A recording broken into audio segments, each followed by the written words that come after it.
বিশ্বাস নার্সারি, চাকদা, নদিয়া। আপনারা দেখছেন নারকেল গাছে কীভাবে পরিচর্যা করতে হয়। এটা এই আমার এক বছরের গাছ গঙ্গাবর্ধন। এইবার হচ্ছে আমরা এখন এই গাছে সার দিচ্ছি। এটা আরও আগে দেওয়ার দরকার ছিল বৈশাখ মাসের শেষের দিকে, কিন্তু এবছর যে তাপ 40°C পার, সেই কারণেই আমরা গাছের গোড়া খুঁড়তে সাহস পাইনি। এই একটু বৃষ্টি হয়েছে, এখন আমরা এই গাছে সার দিচ্ছি। গাছের গোড়ায় এইভাবে, নারকেল গাছের গোড়ায় এইভাবে সার দিতে হবে। এই যে খোঁড়া হয়েছে, এতটা দূর দিয়ে খোঁড়া হয়েছে চারা গাছের। বড় গাছ হলে আরও একটু বেশি দূর দিয়ে খুঁড়তে হবে। এক বছরের গাছ বলে আমরা এই রকম খুঁড়েছি। এই যে একটু জৈব সার দিয়ে দেওয়া হলো, অল্প জৈব সার।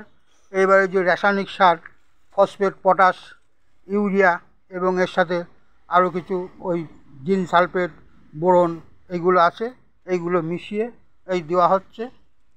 এই যে আমাদের গণেশদা দিচ্ছে। আমাদের গণেশদা এগুলো করে নার্সারিতে। এই যে আপনারা দেখছেন কীভাবে দেওয়া হচ্ছে। এইভাবে এই যে একটা গাছে সব মিলিয়ে আমরা 1 কিলো দিচ্ছি, ফসফেট, পটাশ, ইউরিয়া এবং জিঙ্ক সালফেট, বোরন, ম্যাগনেসিয়াম মিলিয়ে সব আমরা 1 কিলো একটু বেশি দিচ্ছি। এই যে এইভাবে দেওয়া হচ্ছে। এরপরে আবার এই জৈব সার কিছুটা দিয়ে দেওয়া হবে। এই যে জৈব সার আপনি আপনার বাড়ির কাছে যা পান, ওই মুরগি, পোলট্রি, ছাগল যাই পান, ওইগুলো আপনারা ব্যবহার করতে পারেন। এই যে এইভাবে গণেশদা দিচ্ছে।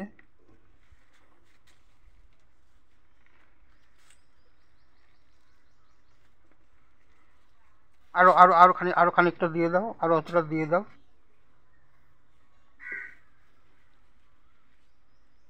এইভাবে যদি আপনারা নারকেল গাছের পরিচর্যা করেন, তাহলে আপনার 5 বছর বা তার আগেও গাছে ফল দেবে। এই আমার এই গাছটাই 1 বছর হচ্ছে লাগানোর পরে এই প্রথম সার দেওয়া হচ্ছে। এই শিকড়টা নিচের দিকে নামিয়ে দাও, নামিয়ে দিয়ে এইবার মাটি চাপা দিয়ে দাও। আপনারা নারকেল গাছের পরিচর্যা এইভাবে করবেন। গাছ লাগিয়ে রাখলে পরে আপনার ভালো ফল পাবেন না। অনেকে গাছ লাগিয়ে রেখে যত্ন না করে আমাদেরকে বলে যে আমার গাছ তো হয়ে গেল, বেশ কয়েক বছর ফল আসছে না। আপনার গাছ লাগাইয়ে রাখলেই হবে না। গাছে ফল নিতে হলে, ভালো ফল নিতে হলে আপনার গাছের পরিচর্যা করতে হবে। এইবার বর্ষার পরে আরেকবার দিতে হবে। এই বর্ষার আগে আমরা একবার দিলাম, বর্ষার পরে আবার এইরকমভাবে দিতে হবে। এইভাবে পরিচর্যা করলে আপনার গাছ সুস্থ সবল গাছ হবে, এবং গাছে যখন ফল হবে, ফলের পরিমাণ বেশি হবে এবং গাছ তাড়াতাড়ি ফল দেবে। কারণ গাছের একটা স্বাভাবিক একটা গ্রোথ না হলে, ফুটচারি কাঠ না হলে আপনার তো ফল দেবে না। সেই কারণে আপনাকে সেই রকম করতে হলে আপনাকে যত্ন করতে হবে। এইভাবে আপনারা দেখে নিলেন, এইভাবে আপনারা করবেন। যদি তাও না পারেন, আমাদের সাথে যোগাযোগ করলে আমরা বলে দেব। এইভাবে আশা করি প্রত্যেকে গাছ যত্ন করবেন।